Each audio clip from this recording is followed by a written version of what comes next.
நீங்கள் என்னை தேர்ந்து கொள்ளவில்லை, நான் தான் உங்களை தேர்ந்து கொண்டேன்.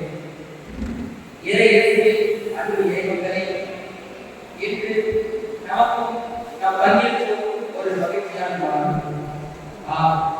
இறை அழைப்பிலே ஆண்டவருக்கு அடியவராய், அகிலத்திற்கு அன்பு பணியாளராய் இறைவனை இணைந்திருக்கிற புனித அலோசியஸ் சபையில் முதல் வார்த்தை பாடும் வழியாக தன்னை இறைவனுக்கு அர்ப்பணித்து உன்னத உலகத்தை ஏற்று இன்று இறைவனுக்கு நன்றி கூறும் இரண்டு அர்ப்பணப்படத்தான் குருசாமி என்கின்ற மலர், திருமதி தவமணி முருகன் மலர், அருள் பிரபதி குரு விதேசி மற்றும் திருமதி அல்போன்ஸ் இவர்கள் மலர், அருள் சகோதரி இந்நாளில் இவர்களுக்காக ஜெபிக்கவும் இத்தெய்வீக திருப்பலியை நிறைவேற்றி அருள் ஆசிரியர் பெற்ற வருகை அருள் தந்தையர்கள், அருள் சகோதரிகள் மற்றும் இறை மக்களாகிய உங்கள் அனைவரையும் மகிழ்ச்சியோடு வரவேற்கின்றோம். அழைக்கப்பட்டவர்களோ பலர், ஆனால் தேர்ந்தெடுக்கப்பட்டவர்களோ சிலர். தேர்ந்தெடுக்கப்பட்டவர்களின் தெரிந்தவர்கள் தான் இன்று விழாக்காலம் நம் அன்பு சகோதரிகள். பெற்ற அழைப்பை பிரமாணிக்கத்தோடும் சவால் நிறைந்த இந்த சமூகத்தில் சத்தியம் கொடுத்து துறவர வார்த்தைப்பாட்டிற்கு முற்றிலும் கீழ்ப்படித்து தியாக மனநிலையோடு திறமையை பயன்படுத்தி படைத்த இறைவனுக்கு அழைத்த இறைவன் இயேசு அரவணைக்கும் அன்னை மரியாதைக்கும் நம்பிக்கை சேர்க்கும் வகையில் வாழ மக்களின் விசுவாச வாழ்வுக்கு அழைத்து செல்லும் இறைவனை இன்பத்தோடு நிறைவாயாக இவர்களுக்காக ஜெபிப்பதும்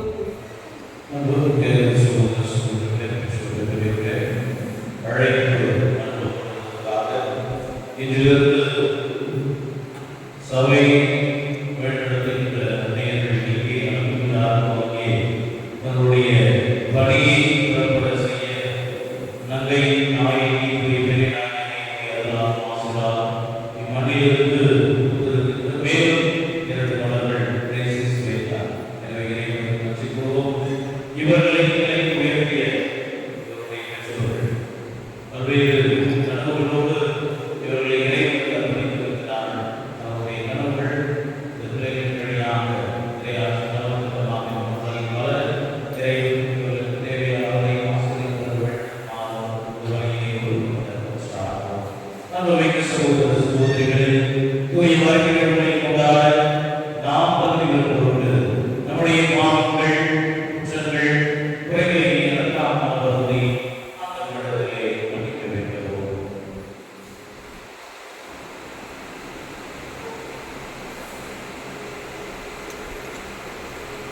எல்லா பிள்ளைகளிடமும்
இறைவா கொடைகள் அனைத்தும் தந்தையே, நாங்கள் முதலில் அனைத்தும் நாங்கள் இருப்பது உம்மிடமிருந்தே வருகின்றன என ஏற்றுக்கொள்கின்றோம். உம்முடைய அளவற்ற பரிவுகளின் கொடைகளை நாங்கள் உய்த்துணர்வோம். எங்களின் நேர்மையான இதயத்தோடு முழு வலிமையோடு உம்மை அன்பு செய்யவும் எங்களுக்கு கற்றுத் தருவீராக.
யோவான் எழுதிய நற்செய்தி பிரிவு 6 இறை வார்த்தைகள் 35 47. அக்காலத்தில் இயேசு மக்களுக்கு நோக்கி, வாழ்வு தரும் உணவு நானே, என்னிடம் வருபவருக்கு பசியே இராது, என்னிடம் நம்பிக்கை கொண்டிருப்பவருக்கு என்றுமே தாகம் இராது. ஆனால் நான் உங்களுக்கு சொன்னவாறே நீங்கள் என்னை கண்டிருந்து நம்பவில்லை. தந்தையிடம் ஒப்படைக்கும் அனைவரும் என்னிடம் வந்து சேர்வர். என்னிடம் வருபவரை நான் புறம்பே தள்ளிவிட மாட்டேன். ஏனெனில் என் சொந்த விருப்பத்தை நிறைவேற்றல்ல, என்னை அனுப்பியவரின் விருப்பத்தை நிறைவேற்றவே நான் விண்ணகத்திலிருந்து இறங்கி வந்தேன். அவரிடம் ஒப்படைக்கும் எவரையும் நான் அழிய விடாமல் இறுதி நாளில் அனைவரும் உயிர்த்தெழ செய்ய வேண்டும். இதுவே என்னை அனுப்பியவரின் திருவிழம். மகனை கண்டு அவரிடம் நம்பிக்கை கொள்ளும் அனைவரும் நிலை வாழ் பெற வேண்டும் என்பதே என் தந்தையின் திருவிழம். நானும் இறுதி நாளில் அவர்களை உயிர்த்தெழ செய்வேன் என்று கூறினார். இது ஆண்டவரின் அருள்வாக்கு.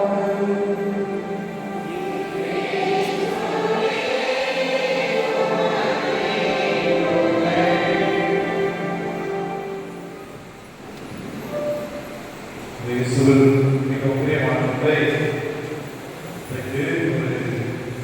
மிக மிக மகிழ்ச்சியாக ஒரு நாள் என்றுதான் சொல்ல வேண்டும். எவ்வளவோ கொண்டாட்டங்களை கொண்டாடியிருந்தோம், விழாக்களை ஏறியிருந்தோம். அவற்றையெல்லாம் தாண்டி இன்றைக்கு நாம் கொண்டாடுகிற அல்லது நிறைவேற்றிக் கொண்டிருக்கிற இந்த திருப்பலி என்பது மிகவும் ஆசீர்வாதமான ஒரு திருப்பலியாக இன்றைக்கு அமைந்திருக்கிறது. என்ன காரணம் அப்படின்னு சொல்றப்ப, இன்றைக்கு ஒரு பங்கிலிருந்து ஒரு குருவானவரோ ஒரு அருட்சகோதரியோ உருவாகிறார் அப்படின்னா அந்த பங்கு கடவுளால் நிறைவாக ஆசீர்வதிக்கப்படுகிறது. இன்னும் அதிகமாக ஆசியால் அந்த பங்கு இருக்கிற மக்கள் நிரப்பப்படுகிறார்கள். இறைவனுடைய உடலிருப்பு நிறைவாக தங்கி இருக்கிறது என்பதுதான் இந்த இறை படைப்பு சொல்லுகிற மிக முக்கியமான ஒரு செய்தியாக இருக்கிறது. என்னுடைய வாழ்க்கையிலே எனக்கு கிடைத்த ஒரு மிகப்பெரிய ஒரு அனுபவமாக இதை நான் பார்த்தேன். என்னுடைய இறை படைப்பதற்கு ஒரு மிகப்பெரிய ஒரு உந்துதலை கொண்ட அனுபவம் சொல்லலாம். என்ன அப்படின்னு பார்க்கிறப்ப, என்னுடைய படிப்பிலே இறையியல் என்பது ஒரு 4 ஆண்டுகள் தொடர் படிப்பாக இருக்கும். இருக்கிறப்ப வார இறுதி நாட்களிலே தளப்பணி செய்வதற்காக பங்கிருக்கிற மக்களோடு இணைந்து ஞாயிற்றுக்கிழமை பங்கிலே தளப்பணி ஆற்றிவிட்டு மீண்டுமாக படிக்க வந்திருந்தோம். இது ஒரு 4 வருட அனுபவம். நான் திருச்சியிலே இருக்கிற கபுச்சின் பிரான்சிஸ்கோ அப்படின்னு சொல்லப்படுகிற ஒரு இறையியல் கல்லூரியிலே 4 ஆண்டுகள் இறையியல் படித்தேன். அந்த இறையியல் படிக்கிற பொழுது ஒரு 3வது ஆண்டிலே ஒரு பங்கிற்கு தளப்பணி ஆற்றுவதற்காக இந்த வார இறுதி அனுபவத்திற்காக அனுப்பப்பட்டேன். அந்த ஊர் பேர் காட்டூர் அப்படின்னு சொல்லுவாங்க. ஏறக்குறைய திருச்சியிலிருந்து 4 போயிட்டு அங்கிருந்து உள்ளப்பாடி அருகாமையில் இருக்கிற ஒரு பங்கு. இந்த வார இறுதி அனுபவத்தில் சொல்லுகிறது, நான் முதல் வாரம் சனிக்கிழமை மாலை திருப்பலிக்கு போய் கொண்டிருந்தேன். திருப்பலி முடிந்த உடனே ஒரு தாய் 2 சின்ன பிள்ளைகள் ஏறக்குறைய ஒரு 5 வயது 6 வயது இருக்கும் அந்த 2 பிள்ளைகளுக்கும் அவர்களை அழைத்துக் கொண்டு வந்து ஒரு கோவிலுக்கு முன்னாடி பக்தியா தூக்கி போட்டு ரொம்ப நேரம் ஜெபம் பண்ணிட்டு இருந்தாங்க. ஒரு அரை மணி நேரம் ஜெபம் செய்து கொண்டே இருந்தார்கள். அதன் பிறகு மாறி அந்த ஒரு மாலா சொல்லுவாங்க, நாவல் மாலா சொல்லுவாங்க. அந்த சொல்வதற்கு முன்னாடி வந்து புறத்தால் போட்டு ஒரு 4 மணி நேரம் பிரேக் பண்ணிட்டு இருந்தாங்க. நான் நினைச்சேன், சரி ஏதோ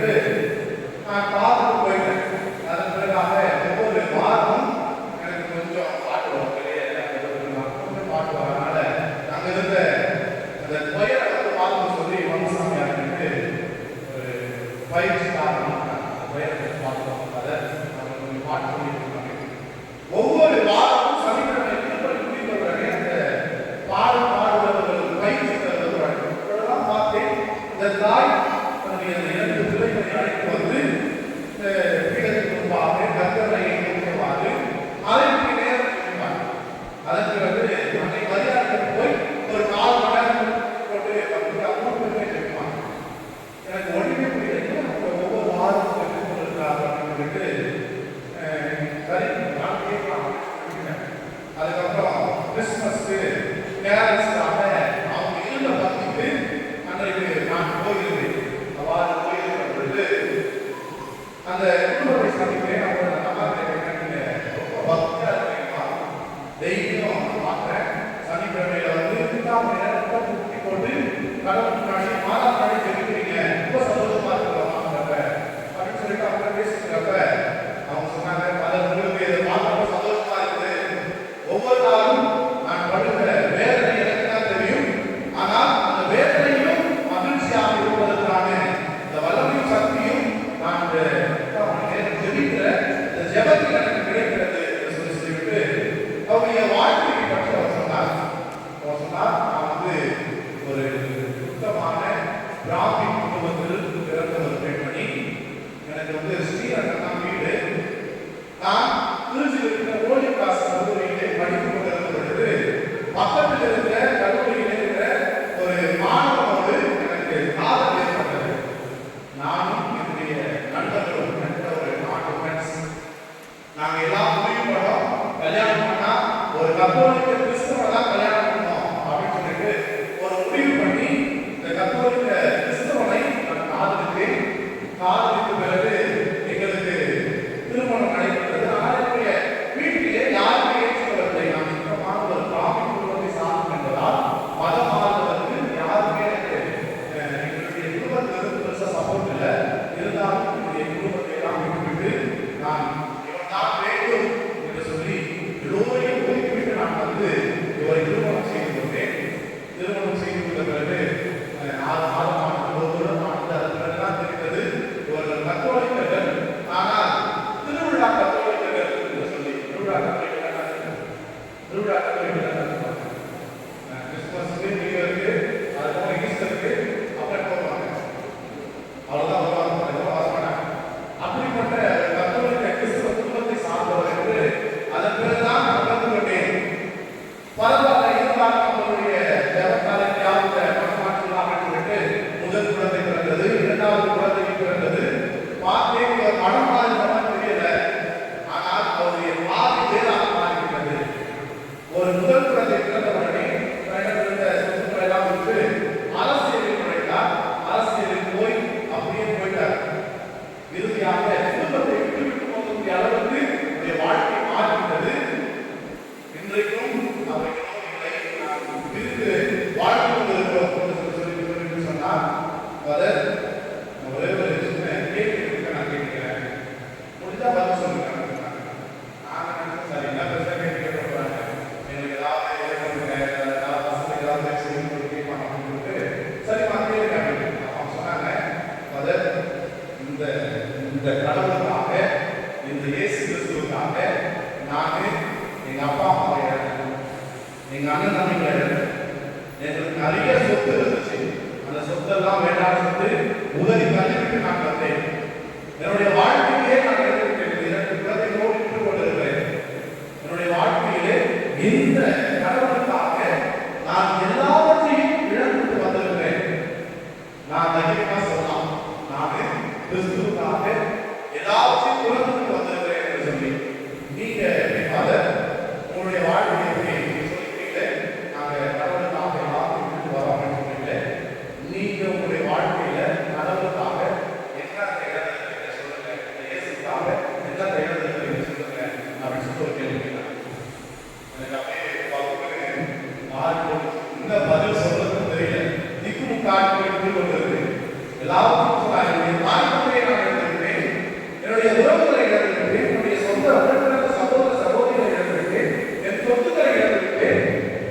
எல்லாத்துக்கும் காரணம் என்னுடைய கணவன் அல்ல, என்னுடைய பிள்ளைகள் அல்ல, இந்த இயேசு கிறிஸ்து எனக்கு வேண்டும் என்பதற்காக மட்டுமே நான் எழுதி வந்திருக்கிறேன். நீங்க என்னத்தை எழுதுறீங்க சொல்லுங்க அப்படின்னு சொல்லி கேட்கிறப்ப உண்மையாகவே அந்த நேரத்தில் என்ன பதில் சொல்றதுக்கு எனக்கு தெரியவில்லை. அப்படியே அமைதியா உட்கார்ந்து வழக்கா சொல்லுவாங்க, சமாளிக்கிறதுக்காக ஏதாவது சொல்லுவோம். நான் அப்படி இப்படி சொன்னோன்னே சமாளிக்கிறாங்க, உண்மையா சொல்லுங்க. நான் சொன்னேன், தெரியலம்மா, தெரியல, எல்லாருமே கூட இருக்காங்க, எனக்கு பெரிய சப்போர்ட் இருக்குது, வீட்டில் இருக்காங்க, எல்லாமே இருக்கிறாங்க, நாங்கள் எனக்கு தெரியல.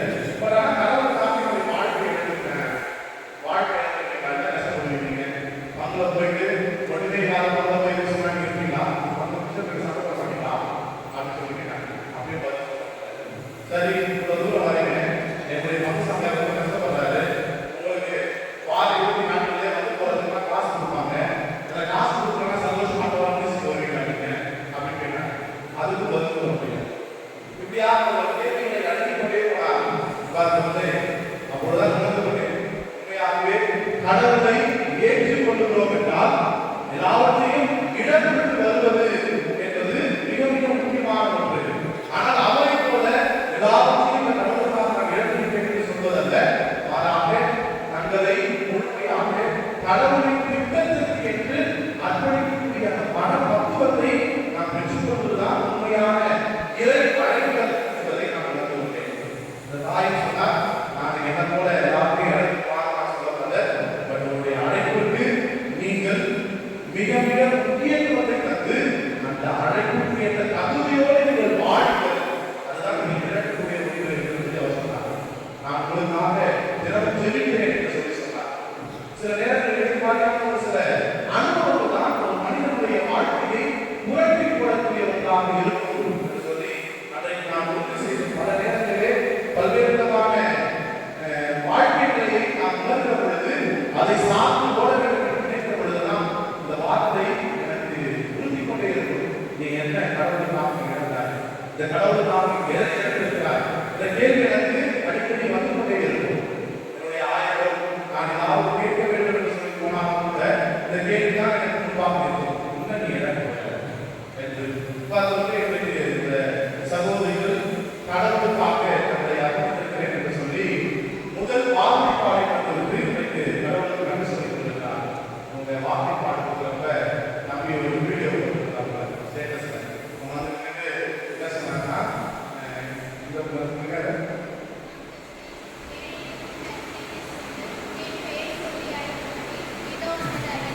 ஏழைகளுக்கு நன்மைக்கு அறிவிக்க என் பெயரை சொல்லி அழைத்தது இதோ வருகிறேன், இதோ அழைப்பை சொல்லிட்டு அந்த வார்த்தைப்பாடை கொடுத்தார்.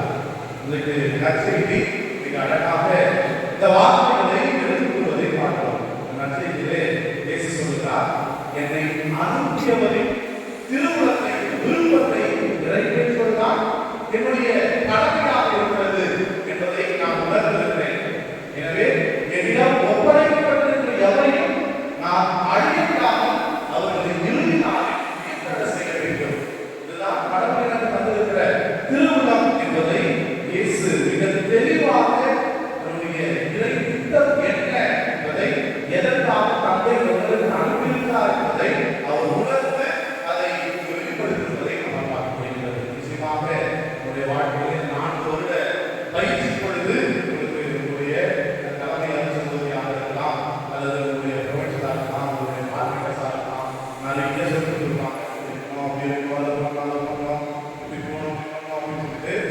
ஆனால் என்னுடைய ஒரு 5-6 நாள இந்த குருத்துவ அனுபவத்திலே நான் பார்த்த ஒரே ஒரு 3 விஷயங்களை மட்டும் நீங்கள் உங்களுடைய வாழ்க்கையை கடைபிடித்துக் கொள்ளுங்கள் என்று சொல்லி ஒரு சின்ன ரெக்வஸ்ட் தான் சரிங்களா. 3 விஷயம். ஒன்று, கண்டிப்பாக பங்கு பணிக்குள்ளே அனுப்புவார்கள். பங்கு பணி அனுப்புகிற பொழுது இறை கொண்டோடு நீங்கள் இணைந்து பணியாற்றுவதற்கான மனப்பக்குவத்தை நீங்கள் ஏற்படுத்திக் கொள்ளுங்கள். ஒகேஷன் என்பது மிக கடினமான ஒன்று. கிட்டத்தட்ட நிறைய சிஸ்டர்ஸ் எனக்கு ஃபோன் பண்ணி நான் சரி பங்குலையும் சரி நிறைய சிஸ்டர்ஸ் ஃபோன் பண்ணி பங்குக்கு வரட்டுமா, ஏதாவது ஒகேஷன் கிடைக்குமா, உங்கள் பங்குக்கு வரட்டுமா, ஏதாவது ஒரு பொண்ணு கொடுப்பீங்களா, ஒரு பொண்ணு அனுப்பிடுவீங்களா என்று சொல்லி கேட்டுக்கொண்டே இருப்பார்கள். ஆனால் எங்கள் பங்குல யாருமே இல்லை, எல்லாரும் ஒரு பொண்ணு ஒரு பையன் அப்படி யாரும் நான் வரலாம் சொல்லுவேன், எல்லாரும் பார்த்துக்கிறாங்க அப்படின்னு சொல்லிட்டு ரொம்ப போஸ்ட் பண்ணி சொல்றவங்கள அதே ஒரு கண்ணை நான் செய்யறேன், நான் போய் கிளாஸ் பண்ணி 2 பொண்ணு ரொம்ப சிஸ்டம் கொடுக்குறாங்க, ஓகேவா ஒரு ஜாதகம் சொல்றேன். அது மாதிரி ஒரு சூழ்நிலை இன்றைக்கு நம்முடைய மக்களிலிருந்து 2 அருட்சகோதரிகள் இன்றைக்கு நடப்பதற்காக நம்முடைய வாழ்க்கையை அர்ப்பணித்திருக்கிறார்கள் என்றால் அது மிகப்பெரிய ஒரு ஆசீர்வாதம். முதல்ல உங்களை பங்கு பணிக்கு அனுப்புகிற பொழுது நிச்சயமாக நிறைய எதிர்பார்ப்புகள் உங்களுக்கு இருக்கும். அவற்றையெல்லாம் தாண்டி மக்களோடு இணக்கமாக பழகுவதற்கு நீங்கள் ஆசைகள் யாரு என்னெல்லாம் பார்த்தாங்க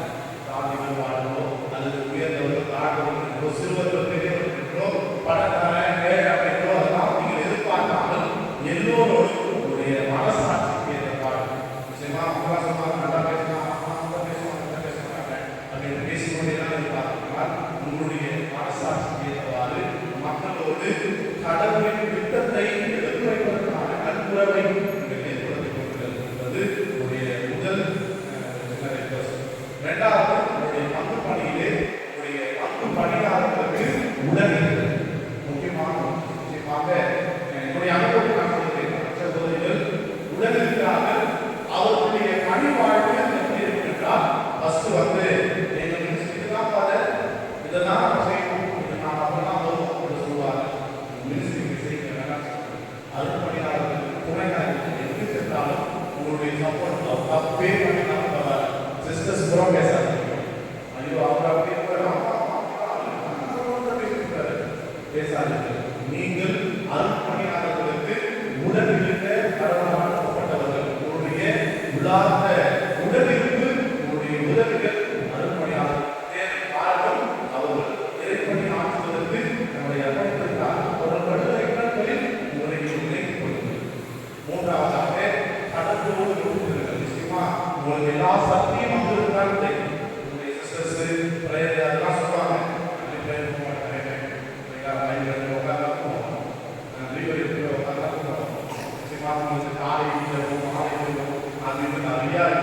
கடமைக்காக பல ஜப வழிபாடுகள் இருந்தாலும் உங்களுக்கு என்று ஒரு 10 நிமிஷம்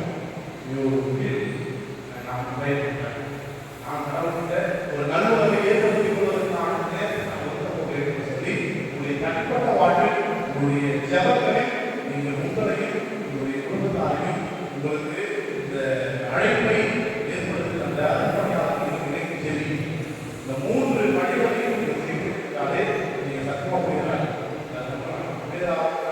பெரிய செய்யும் 3 வழிகளை நீங்கள் செய்யுங்கள். நீங்களும் புரிதலாம் வாழ முடியும். இதுதான் நிறைய திட்டமாக இருக்கிறது, விருப்பமாக இருக்கிறது. கடவுள் இதற்காக அந்த உலகில் மாட்டார், அவர் பணியை செய்வதற்கு தான் அவையெல்லாம் அழைக்கிறார். அந்த அழைப்பை நீங்கள் பெற்றிருக்கிறீர்கள். உங்களுக்கு நீங்கள் உணர்ந்திருக்கிறார்கள் சொல்றப்ப உணர்ந்து சொல்லிக்கிறார்கள். ஆனால் கடவுள் உங்களை அழைக்கிறார், தேர்ந்தெடுக்கிறார். உங்களுக்கு தேவையான சக்தி வளர்ச்சி அழைக்கிறார். உங்கள் வழியாக இந்த உலகத்திற்கு ஏதோ ஒரு மாற்றத்தை, உங்கள் வழியாக இந்த உலகத்திற்கு ஏதோ ஒரு புதிய உந்துதலை சக்தியை தருவதற்காக உங்களை தேர்ந்தெடுக்கிறார். என் வழியா நான் போற மக்கள் ஏதோ ஒரு மாற்றம் நடக்கிறது. யாரோ ஒரு மனிதன் மனதாக இருக்கிறான். அந்த மனிதனுக்காக, அந்த மனமாற்றத்திற்காக நான் உழைக்கிறேன் என்ற அந்த உறுதி போய் மக்களை எனக்கு மக்களை தெரிவிக்க 500 வருமா இல்லையா? நீங்க போற மக்களை 100 குடும்பம் வருமா, 500 குடும்பம் வருமா, 1000 குடும்பம் வருமா, 1000 பேர் பார்க்க முடியாது. அங்க இருக்க 5000 பேர் பார்க்க முடியாது. கண்டிப்பா முடியாது. போற மக்களை 10 நல்ல வருமா, 30 கெட்ட வருமா. நம்ம கூடயே இருப்பாங்க, நம்ம பின்னாடி எப்படி போயிடுவாங்க. அது மாதிரியான சூழல் தான் அதிகம். ஆனால் நீங்கள் போய் எல்லாரையும் மாற்றப்பட்டு மாட்டேன். யாராவது ஒருவர் உங்களுடைய வாழ்வை மாற்றாதா என்பதுதான் என்னுடைய வாழ்வு. ஒரு மனிதனுக்கு மாற்றத்தை தந்து அவனை கடவுளாக கொண்டு வருவது என்றால் நீங்கள் ஒரு வருஷத்துல லைஃப் டைம்ல ஒரே ஒரு மனிதனுக்கு நீங்கள் மாற்றத்தை தந்திருக்கிறீர்கள். இந்த வழியாக அவன் கடவுளை வந்திருக்கிறான் என்றால்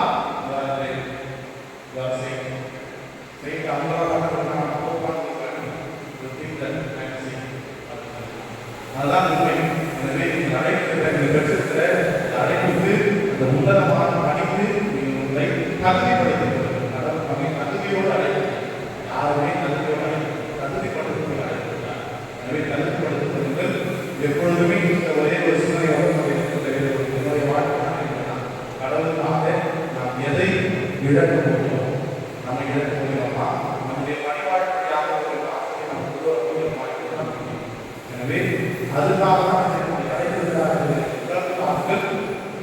நம்முடைய வாழ்க்கையை உங்களை இந்த அழைப்புக்காக தகுதிப்படுத்திக் கொள்ளக்கூடிய ஒரு செயலாக என்பதை இத்தனை பேர் கோயில் உட்காந்து நிறைய பேர் வராமல் ஏன் வந்துருக்கீங்களா?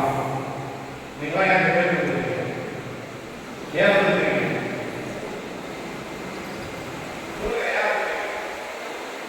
முடிஞ்ச உடனே பிரியாணி போட்டு சாப்பிட்டாங்க அதெல்லாம் பார்க்கணும்.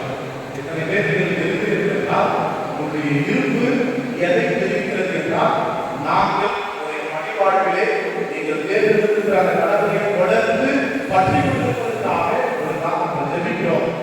உங்களோடு நாங்கள் உடன் இருக்கிறோம். உங்களுடைய மணி வாழ்வுக்கு எங்களுடைய ஜெபங்களை நாங்கள் உரித்தாக்குகிறோம் என்பதை வெளிப்படுத்துவதற்காக நாங்கள் சரிங்களா?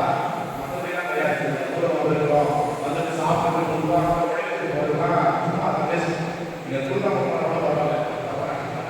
ஆனால் உங்களுடைய இருப்பு அவருடைய பணிபாடுக்கு உடனடியாக இருக்க வேண்டும். ஜெபம் ஒவ்வொரு நாளும் அவர்களுக்காக இருக்க வேண்டும். இன்னும் அவர்களிருந்து நிறைய இறைகளைகள் பெருக வேண்டும் என்று சொல்லி நீங்கள் தெரிவிக்க வேண்டும். ஒவ்வொரு இறைகளைக்கும் நீங்கள் எல்லோரும் ஆசிரியர் என்பதை மட்டும் நீங்கள் உணர்ந்து கொண்டு அவர்களுக்கு உடனடியாக ஜெபங்களையும் கொடுத்தார்கள். அருள்மழை பொழியும் தேவனே, எங்கள் மன்றாட்டை கேட்டருளும்.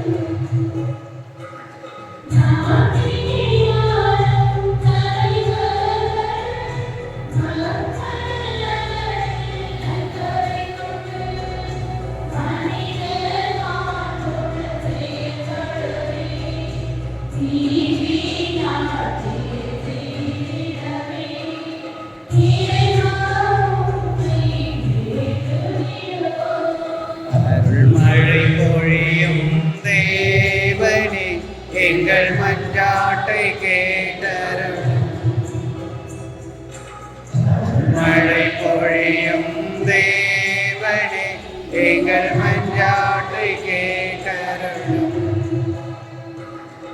அருள்மழை பொழியும் தேவனே, எங்கள் மன்றாட்டை கேட்டருளும்.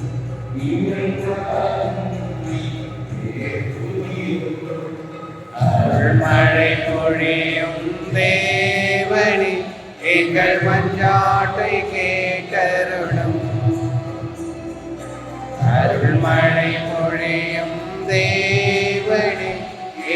மன்றாட்டை கேட்டருளும்.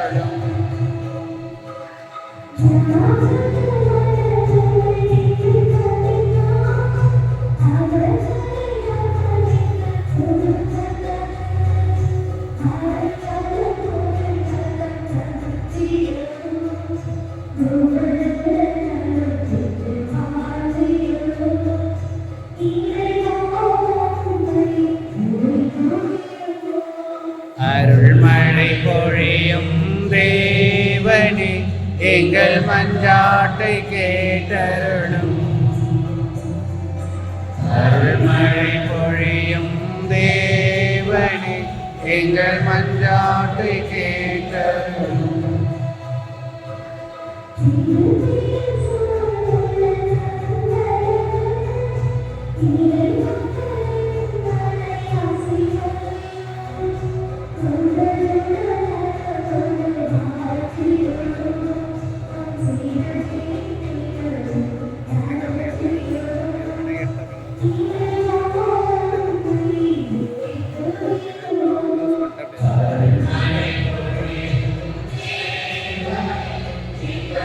அருள்மழை பொழியும் தேவனே, எங்கள் மன்றாட்டை கேட்டருளும்.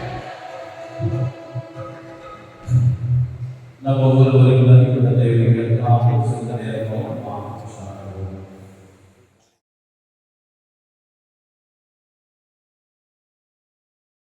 பெரிய கேட்கிறோம். எங்கள் நல்ல பிதாவே,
சகோதரிகளே, என்னுடைய உங்களுடைய மாமைப்படி எல்லா தந்தையாக இருக்கிறார் ஜெபியுங்கள்.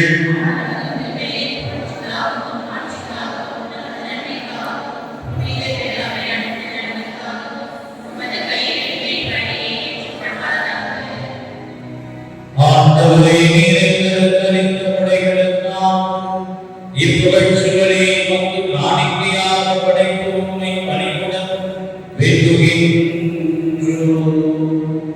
அதனால் எங்களுடைய தகுதியின்மையை பாராமல் நீர் எங்களுக்கு அளித்தவற்றையே உண்மையை மாற்றிக்காக நாங்கள் மீண்டும் கையளிக்க செய்தருளீராக. எங்கள் கிறிஸ்து வழியாக உம்மை மன்றாடுகின்றோம்.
எங்கள் கடமையும் நீக்குரிய செயலுமாகும்.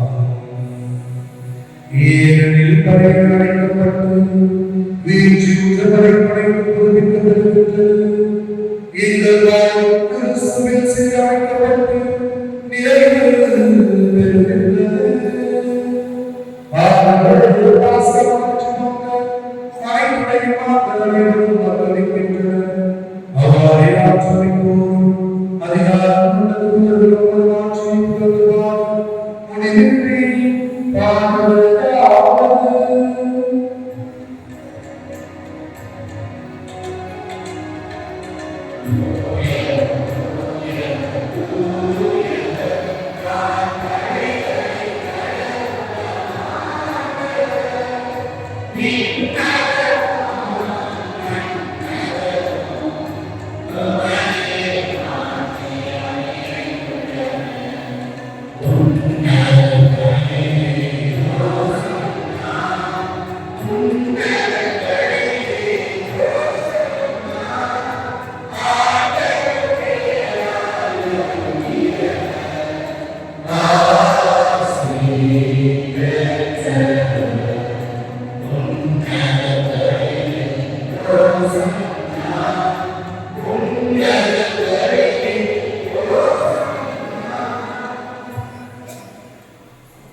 ஆண்டவரே, மெய்யாகவே உரியவர், தூய்மை அனைத்தும் ஒன்று.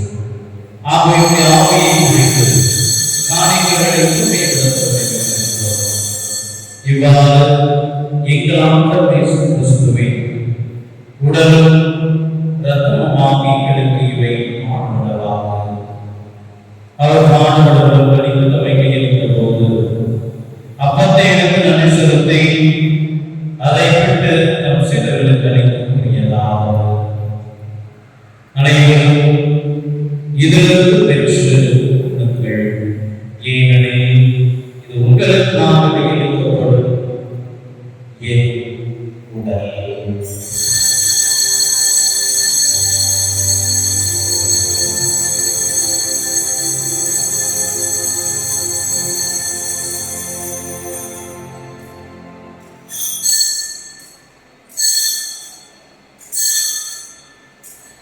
அவர் நம்மை இறங்குவதை கிண்ணத்தை எடுத்து வைத்தவர் நன்றி கூறி நம் சீடர்களுக்கு அளித்து அவர் கூறியதாவது: அனைவரும் இதிலிருந்து பெற்று பெறுங்கள்.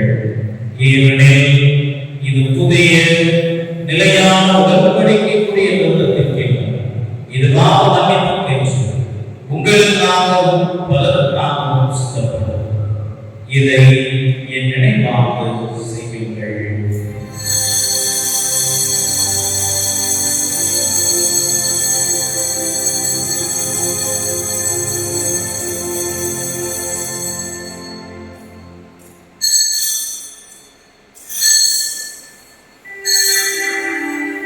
நம்பிக்கையின் மறைபொருள்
இதோ இறைவனின் செம்மறை, இவரை உலகின் பாவங்களை போக்குகின்றவர். இந்த செம்மறையிலிருந்து அழைக்க பெற்ற நீங்களும் நாங்களும் பேறு பெற்றோம்.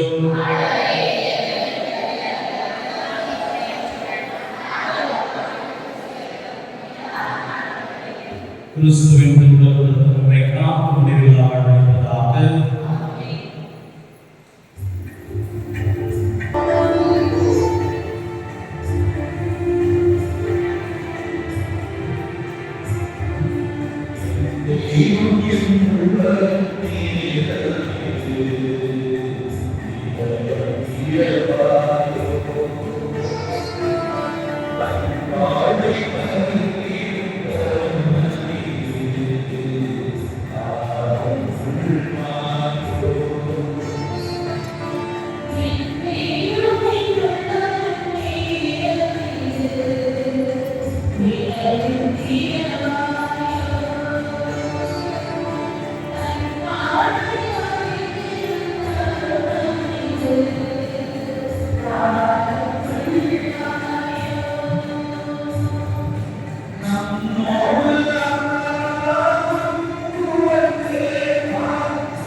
அவர்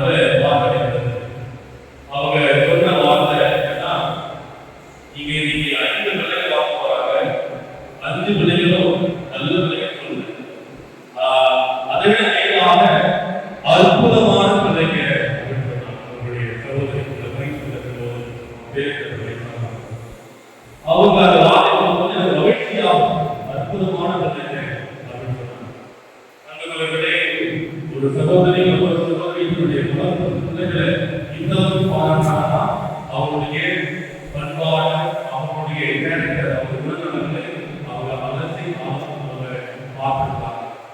எனவே அத்தகைய இருக்கக்கூடிய 5 வருடங்கள் அடுத்து முதல் வாங்கி பாடி கொடுத்துருக்காங்க. அதுல 4 பேர் நம்முடைய மக்களுக்கு இருக்காங்கன்னா அது இன்னும் ஆசீர்வாதப்பட இருக்கிறது. எனவே இந்த நாளில் இந்த ஆசிரியை ஒரு மக்கள் கொண்டு வந்திருக்கின்ற நம்முடைய பிள்ளைகளை அனைவரும் சார்பாக குறிப்பாக இளைஞர் குறிப்பிடர்கள் வரைகள் மாணவர்கள் என வந்திருக்கிற அனைத்து குழுக்களின் சார்பாகவும் நம்முடைய அலுவலர்கள் சார்பாகவும் அவர்களுக்கு இருந்த அனைத்து அலுவலர்களும் பாராட்டி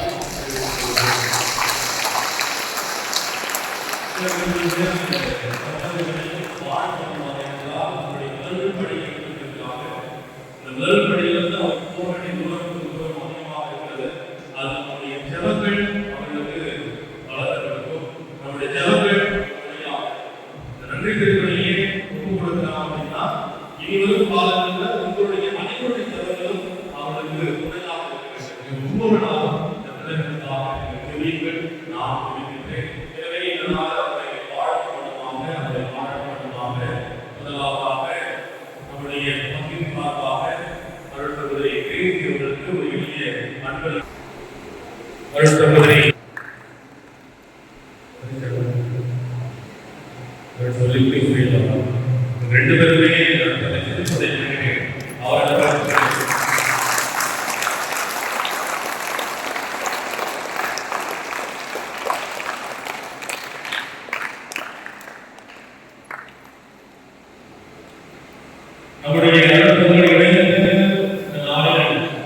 முதல் வார்த்தை பாடுகின்ற அருள்சகோதரி ஆரோக்கியத்தினால் கல்பட்டு அருள்சகோதரி மரியம் அவர்கள் கூடுதலுக்கு பயிற்சி வந்தவர்.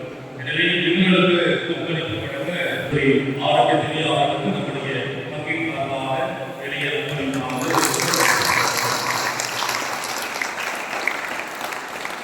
அருள்சகோதரி மரியம் அவர்களுக்கு 2 ரூபாய்கள் சார்பாக எளிய கணிதத்தை கொடுத்திருக்கிறார்.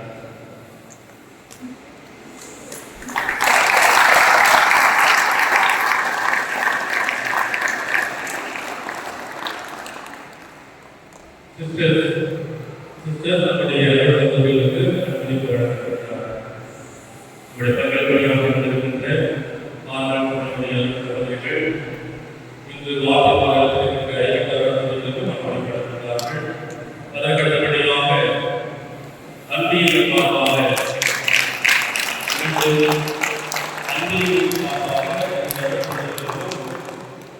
அன்பளி சொல்லப்படுகிறது. பெரிய மாதாக்கி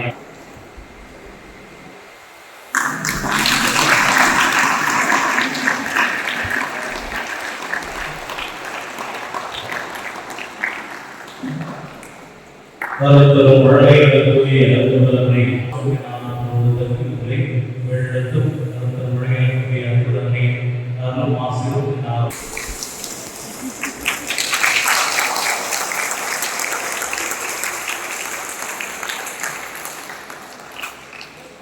அவர்கள் திருப்பணி முடிந்து உங்களுடைய பணிகளை அல்லது வாழ்க்கையை தெரிவிங்கள்.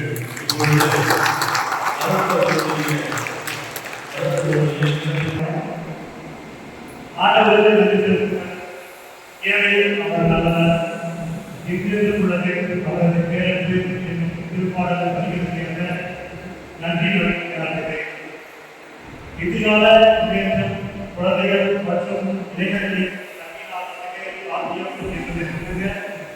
நாம் பல்வேறு குழந்தைகள் மற்றும் இளைஞர்களை ஊக்குவிக்கும் எழுச்சிக்கு நாம் அவர்களுக்கு உதவும் மலர நன்றி தெரிவிக்கிறோம். அடுத்தபடியாக இப்போது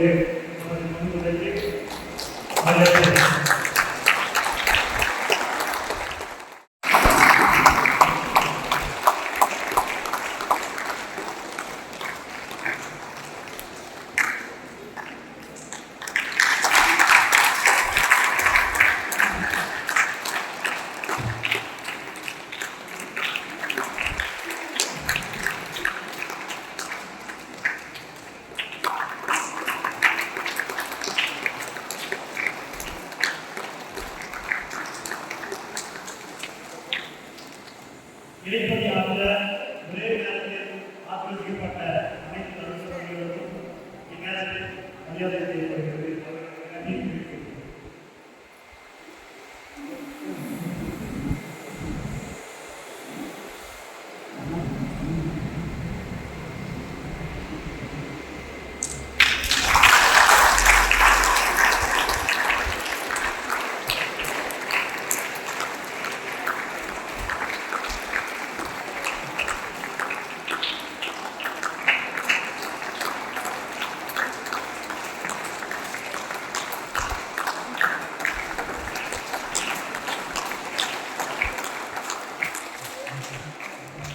சொற்களை எண்ணமாக்கி எண்ணங்களை உணர்வாக்கி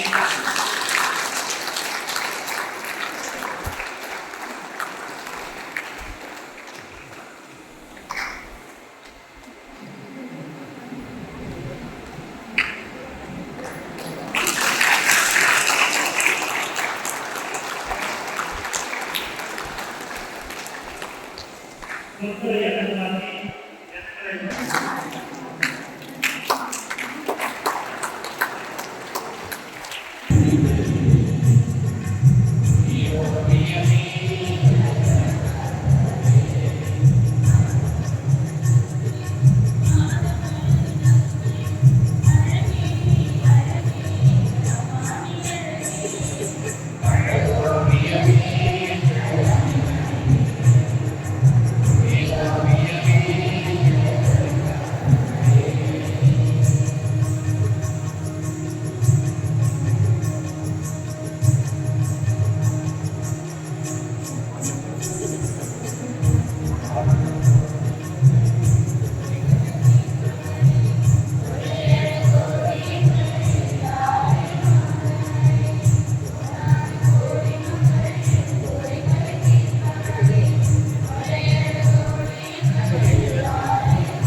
நிலையான புகழுடைய